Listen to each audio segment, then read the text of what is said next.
8 नवंबर 2016 TV screen पर अचानक एक ब्रेकिंग न्यूज फ्लैश होती है और देश के प्रधानमंत्री नरेंद्र मोदी देश को एड्रेस करने आते हैं। उनके चंद शब्दों ने पूरे देश की सांसें रोक दी। ऐलान हुआ कि 8 नवंबर 2016 की रात 8 बजे से भारत में 500 और 1000 रुपए के नोट बंद किए जा रहे हैं।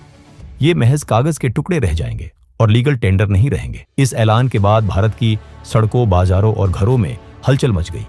लेकिन इस फैसले का असली भूकंप दिल्ली या मुंबई में नहीं, बल्कि सरहद पार पाकिस्तान के कराची शहर में आया था। ये एक ऐसा मास्टर स्ट्रोक था जिसने रातों रात एक बड़े साम्राज्य की जड़ें उखाड़ फेंकी। और भारत के इस ऐतिहासिक फैसले के ठीक 26 दिन बाद कराची में एक ऐसी मौत होती है जो पूरी तरह गुमनाम होती है। ये मौत किसी आम इंसान की नहीं थी। ये मौत उस शख्स की थी जो पाकिस्तान में हवाला, नकली नोट और अंतर्राष्ट्रीय मनी लॉन्ड्रिंग का सबसे बड़ा सरगना था। वो एक ऐसा खूंखार दुश्मन था जिसने भारत को बर्बाद करने की पूरी तैयारी कर रखी थी। साल 1947 का वो दौर जब भारत और पाकिस्तान का बंटवारा हो चुका था। लाखों लोग अपना घर, अपनी जमीन और अपना सदियों पुराना कारोबार छोड़कर नई बनी सरहदों को लांघ रहे थे। इस उथल पुथल के बीच गुजरात का एक व्यापारी परिवार भी अपना सब कुछ छोड़कर पाकिस्तान की जमीन पर कदम रख रहा था। उस परिवार के मुखिया थे अब्दुल सत्तार खनानी। अब्दुल सत्तार गुजराती मेमन कम्युनिटी से ताल्लुक रखते थे, एक ऐसा कम्युनिटी जिसके बारे में कहा जाता है कि व्यापार उनके खून में दौड़ता है। ये वो लोग थे जो जुबान के पक्के और सौदे के बेहद माहिर माने जाते थे। जब सत्तार खनानी पाकिस्तान के कराची पहुंचे तो हालात बद से बदतर थे। जेब में पैसे नहीं थे, सिर पर छत नहीं थी, लेकिन वो किसी की गुलामी या नौकरी नहीं करना चाहते थे। करेंगे तो सिर्फ अपना बिजनेस। उन्होंने कराची के बोल्टन मार्केट में फुटपाथ पर एक छोटी सी चलती फिरती करेंसी एक्सचेंज की दुकान खोल ली। लोग उनके पास दूसरे देशों की करेंसी लेकर आते और वो उसे बदलकर पाकिस्तानी नोट थमा देते। धीरे धीरे इसी से उनकी रोजी रोटी चलने लगी। 2 मई 1961 सत्तार खनानी के घर जुड़वा बेटों ने जन्म लिया। एक का नाम रखा गया जावेद और दूसरे का अल्ताफ। ये दोनों बच्चे जब बड़े हुए तो पिता के साथ उसी बिजनेस में जुड़ गए। उन्होंने फॉरेन करेंसी के इस बिजनेस को इतनी बारीकी से समझा कि 1980 के दशक की शुरुआत तक आते आते दोनों भाइयों ने पिता का पूरा कारोबार अपने हाथों में ले लिया था। उसी दौर में कराची के व्यापारिक गलियारों में एक और नाम तेजी से उभर रहा था, हनीफ कालिया। हनीफ का काम भी करेंसी के इर्द गिर्द घूमता था, लेकिन उसका तरीका अलग था। वो प्राइस बॉन्ड ट्रेडिंग का काम करता था। उस वक्त पाकिस्तान सरकार की एक स्कीम थी जिसमें लोग फिक्स्ड प्राइस का प्राइस बॉन्ड खरीदते थे। इस पर कोई ब्याज नहीं मिलता था, लेकिन लकी ड्रॉ के जरिए भारी इनाम जीतने का मौका होता था। हनीफ जैसे चतुर ट्रेडर लकी ड्रॉ से ठीक पहले बाजार में ये अफवाह फैला देते थे कि किस नंबर के बॉन्ड पर इनाम जीतने के चांस सबसे ज्यादा है, और वो बॉन्ड उनके पास रहता था। 1000 रुपए का बॉन्ड 1500 रुपए में खरीदा जाता और बाजार में आर्टिफिशियल डिमांड पैदा करके उसे और भी महंगे दामों पर नीलाम किया जाता। इसी चालाकी से हनीफ ने काफी दौलत बनाई। जैसे जैसे 90 का दशक करीब आ रहा था, पाकिस्तान की अर्थव्यवस्था दुनिया के लिए खुल रही थी। गल्फ देशों में काम करने वाले पाकिस्तानी मजदूर बोरिया भर भर कर पैसा अपने देश भेज रहे थे। ये वो वक्त था जब खनानी ब्रदर्स को समझ आ गया कि अगर उन्हें बड़ा खिलाड़ी बनना है तो उन्हें किसी मजबूत साथी की जरूरत होगी। उनकी नजर हनीफ कालिया और उसके बेटे हुजैफा पर पड़ी, जिनके पास पैसा भी था और पहचान भी। अल्ताफ और जावेद ने हुजैफा के साथ मिलकर एक सीक्रेट मीटिंग की। जावेद ने हुजैफा को कहा, हुजैफा, अगर हम इस बिखरे हुए बाजार को एक कर लें तो पूरा पाकिस्तान हमारी मुट्ठी में होगा। हुजैफा ने भी हामी भरी। दोनों परिवारों ने हाथ मिला लिया और यहीं से नींव पड़ी खनानी एंड कालिया इंटरनेशनल KKI की। शुरुआत में KKI कराची के बोल्टन मार्केट में एक साधारण सी फॉरेन करेंसी की दुकान लगती थी, लेकिन जावेद खनानी ने पाकिस्तान के अंदर का पूरा काम संभाला, जबकि अल्ताफ खनानी दुबई के लिए रवाना हो गया। अल्ताफ ने दुबई, लंदन, न्यूयॉर्क और टोरंटो में अपने आदमी बिठा दिए। देखते ही देखते पाकिस्तान के फॉरेन एक्सचेंज मार्केट का 40% हिस्सा इस एक कंपनी के कब्जे में आ गया। बाहर से ये एक व्हाइट कॉलर कंपनी थी, लेकिन अंदर हवाला का वो काला कारोबार चल रहा था जिसने बड़े बड़े राजनेताओं और अफसरों को इनका गुलाम बना दिया था। कराची में एक आदमी जावेद को नोटों से भरा बैग देता और चंद मिनटों में दुबई में अल्ताफ का आदमी उतनी ही रकम किसी और को सौंप देता। मेमन कम्युनिटी के इस उसूल की जुबान दे दी तो मुकरेंगे नहीं ने खनानी ब्रदर्स को अंडरवर्ल्ड का सबसे भरोसेमंद बैंकर बना दिया था। काले धन को सफेद करने का यह सबसे बड़ा वॉशिंग मशीन बन चुका था। साल 1993 मुंबई, एक के बाद एक हुए कई बम धमाकों ने भारत की रूह कपा दी थी। इन धमाकों का mastermind underworld don Dawood Ibrahim Bharat से फरार होकर दुबई और फिर पाकिस्तान की खुफिया एजेंसी ISI की पनाह में पाकिस्तान पहुंच चुका था। ISI का मकसद साफ था, इस शैतान को अपने यहाँ पालना और भारत के खिलाफ खूनी साजिशें रचना। दाऊद के पास नशे, हथियारों की तस्करी और एक्सटॉर्शन का बेहिसाब पैसा था, लेकिन उस दौलत का क्या फायदा जिसे वो अपने गुर्गों तक ना पहुंचा सके। दाऊद को बैंक सिस्टम से बाहर एक ऐसे रास्ते की तलाश थी जहां से वो बिना कोई सुराग छोड़े करोड़ों डॉलर दुनिया के किसी भी कोने में भेज सके। दाऊद की यही तलाश खत्म हुई खनानी ब्रदर्स के दरवाजे पर। कराची के एक आलीशान और खुफिया बंगले में दाऊद और खनानी ब्रदर्स की पहली मुलाकात हुई। दाऊद ने अल्ताफ से कहा, मेरे पास वो ताकत है जो हुकूमतों को हिला सकती है, लेकिन मुझे उस ताकत को पूरी दुनिया की नसों में दौड़ाने के लिए तुम्हारा ये हवाला नेटवर्क चाहिए। बदले में तुम्हें इतनी दौलत मिलेगी जितनी तुमने कभी ख्वाब में भी नहीं सोची होगी। अल्ताफ और जावेद, जिनकी आंखों में सिर्फ पैसे की भूख थी, उन्होंने बिना एक पल गवाए दाऊद से हाथ मिला लिया। दाऊद के काले साम्राज्य को संभालने के लिए इन दोनों भाइयों ने खनानी MLO मनी लॉन्ड्रिंग ऑर्गेनाइजेशन नाम का एक नया खुफिया ऑर्गेनाइजेशन ही खड़ा कर दिया। इनका काम था दाऊद का पैसा संभालना और उसे भारत के खिलाफ इस्तेमाल करना। कराची के सदर बाजार से लेकर दुबई, टोरंटो और ईस्ट अफ्रीका तक इनका नेटवर्क फैल गया। मेक्सिको के ड्रग कार्टेल का पैसा हो, गल्फ कंट्रीज से आने वाला आतंकी फंड हो, या लश्कर-ए-तैयबा और जैश-ए-मोहम्मद के अकाउंट सेटल करना हो, ये सब खनानी ब्रदर्स के इशारों पर हो रहा था। जावेद खनानी किसी फिल्मी विलेन जैसा नहीं दिखता था। आंखों पर चश्मा, शांत स्वभाव, एक साधारण से अकाउंटेंट जैसी भाषा, लेकिन इस शांत चेहरे के पीछे एक ऐसा खूंखार दिमाग था जो सालाना 14 से 16 अरब डॉलर की मनी लॉन्ड्रिंग कर रहा था।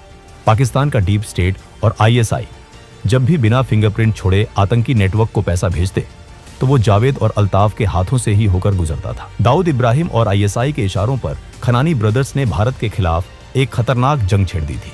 इन्होंने fake Indian currency notes FICN छापने का एक विशाल साम्राज्य खड़ा कर लिया।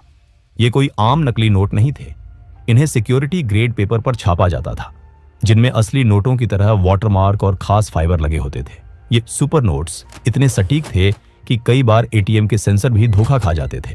इन नोटों की छपाई पाकिस्तान के अंदर सुरक्षित और स्टेट प्रोटेक्टेड फैसिलिटी में होती थी।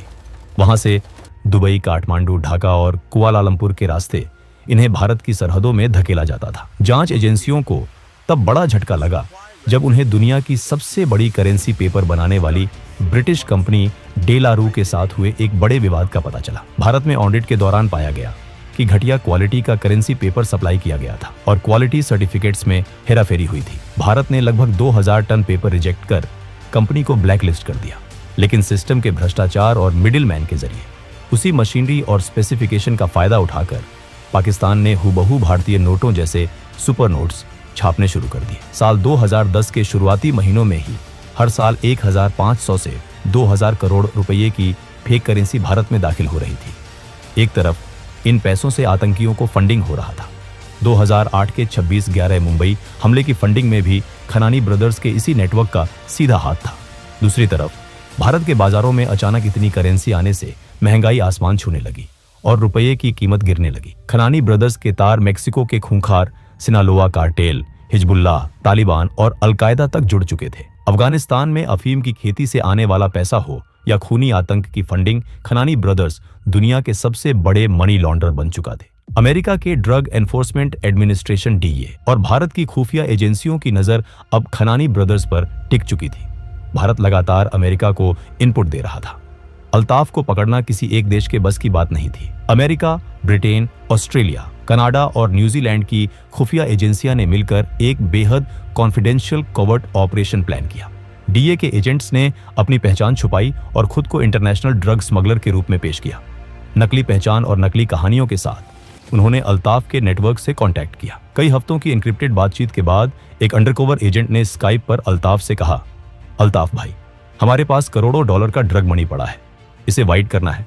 कमीशन की फिक्र मत करो, जो मांगोगे मिलेगा। अल्ताफ ने हंसते हुए जवाब दिया, पैसा चाहे खून से सना हो या कोकीन से, खनानी की मशीन से निकलेगा तो एकदम पाक हो जाएगा। अल्ताफ को जरा भी भनक नहीं थी कि उसकी हर कॉल, हर एनक्रिप्टेड मैसेज DEA रिकॉर्ड कर रहा है। टेस्ट के लिए अंडरकवर एजेंट्स ने कुछ पैसा दुबई, ऑस्ट्रेलिया और कनाडा में अल्ताफ के आदमियों को दिया और उम्मीद के मुताबिक वो पैसा अल्ताफ का कमीशन कटने के बाद पूरी तरह वाइट होकर वापस आ गया। अब अल्ताफ के खिलाफ पुख्ता सबूत तैयार थे। DEA ने अपनी आखिरी और सबसे बड़ी चाल चली। उन्होंने अल्ताफ से कहा कि इस बार डील बहुत बड़ी है, इसलिए आमने सामने मिलना होगा। जगह तय हुई, पनामा, सितंबर 2015। जैसे ही मनी लॉन्ड्रिंग का ये बेताज बादशाह पनामा एयरपोर्ट पर उतरा, अमेरिकी एजेंसियों ने उसे चारों तरफ से घेर लिया और गिरफ्तार कर लिया। मियामी की जेल में उसे ठूंस दिया गया। भारत के लिए ये एक बहुत बड़ी जीत थी, क्योंकि इस पूरे ऑपरेशन के पीछे भारतीय खुफिया एजेंसियों के दिए गए इनपुट का बहुत बड़ा हाथ था। अमेरिका ने खनानी एमएलओ को पूरी तरह तबाह कर दिया और उसके पूरे परिवार को ब्लैकलिस्ट कर दिया। अल्ताफ अमेरिका की जेल में सड़ रहा था, लेकिन पाकिस्तान में बैठा जावेद खनानी अब भी हजारों करोड़ की फेक इंडियन करेंसी छापकर अपने गोदामों में भर चुका था। दाऊद और आईएसआई की ये करेंसी बस भारत की सरहदों में घुसने ही वाली थी, लेकिन इस बार उनका सामना एक नए भारत से था। नई दिल्ली के एक बेहद सुरक्षित कमरे में देर रात एक अहम बैठक चल रही थी। कमरे में मौजूद थे देश के प्रधानमंत्री Modi, national security adviser Ajit Doval और कुछ बेहद चुनिंदा खुफिया अधिकारी। अजित डोभाल ने प्रधानमंत्री मोदी से कहा, सर, जब तक पाकिस्तान के प्रिंटिंग प्रेस में छप रहे ये 500 और 1000 के नकली नोट भारत की इकोनॉमी में खपते रहेंगे, तब तक आतंकवाद को खत्म करना नामुमकिन है। एक ऐसा फैसला लिया जाना चाहिए जो इतिहास के पन्नों में हमेशा के लिए दर्ज हो जाए। 8 नवंबर 2016 रात के करीब 8 बज रहे थे। भारत के प्रधानमंत्री नरेंद्र मोदी टेलीविजन स्क्रीन पर प्रकट हुए। उन्होंने देश को एड्रेस करते हुए एक ऐसा ऐलान किया जिसने पूरी दुनिया को हिलाकर रख दिया। 8 नवंबर 2016 की रात्रि को 12 बजे से वर्तमान में जारी 500 रुपए और 1000 रुपए के करेंसी नोट लीगल टेंडर नहीं रहेंगे। इस एक फैसले ने भारत में भले ही हलचल मचा दी हो, लेकिन इसका सबसे ज्यादा असर पाकिस्तान के कराची में हुआ। जावेद खनानी के गोदामों में रखे हजारों करोड़ रुपए के वो जाली नोट, जिन्हें बनाने में सालों की प्लानिंग लगी थी, एक झटके में रद्दी के कागज के टुकड़ों में तब्दील हो गए। जावेद तकनीकी रूप से दिवालिया हो चुका था। दाऊद की डी कंपनी और दूसरे आतंकी संगठनों ने जावेद पर दबाव बनाना शुरू कर दिया। उन्हें अपना पैसा वापस चाहिए था। उधर मियामी की जेल में अल्ताफ ने टूटकर अमेरिकी एजेंसियों के सामने आईएसआई और पाकिस्तानी पॉलिटिशियंस के सारे काले चिट्ठे खोलने शुरू कर दिए थे। जावेद खनानी अब पाकिस्तान के स्टेट स्पॉन्सर्ड टेरर नेटवर्क के लिए एक बोझ और एक बड़ा खतरा बन चुका था। नोटबंदी को हुए 26 दिन बीत चुके थे। जावेद भयानक डिप्रेशन का शिकार हो चुका था। तारीख थी 4 दिसंबर 2016। जावेद खनानी कराची की मोहम्मद अली जौहर सोसाइटी में स्थित एक under construction building Saima tower पहुंचा। ये बिल्डिंग उस वक्त सिर्फ 8वें माले तक ही बनी थी। जावेद उस दिन बहुत परेशान और बदहवास लग रहा था। वो 8वें माले पर किसी का इंतजार कर रहा था। अचानक एक जोर की चीख और फिर एक भारी चीज के जमीन पर गिरने की आवाज आई। लोग भागकर पहुंचे तो देखा जमीन पर खून से लथपथ एक इंसान पड़ा था। ये जावेद खनानी था। क्या उसने खुदकुशी की या उसे उस 8वें माले से नीचे फेंक दिया गया था? ये सवाल आज भी एक अनसॉल्व्ड मिस्ट्री है। लेकिन कहानी का सबसे चौंकाने वाला हिस्सा तो अब शुरू हुआ। पुलिस मौके पर पहुंची, लाश को उठाया और बिना कोई पोस्टमार्टम किए अगले ही दिन मामले को आत्महत्या बताकर फाइल बंद कर दी। जावेद के परिवार ने भी इस पर एक शब्द नहीं बोला। अप्रैल 2017 में अमेरिका ने अल्ताफ खनानी को 68 महीने की कड़ी सजा सुनाई और उस पर भारी जुर्माना ठोका।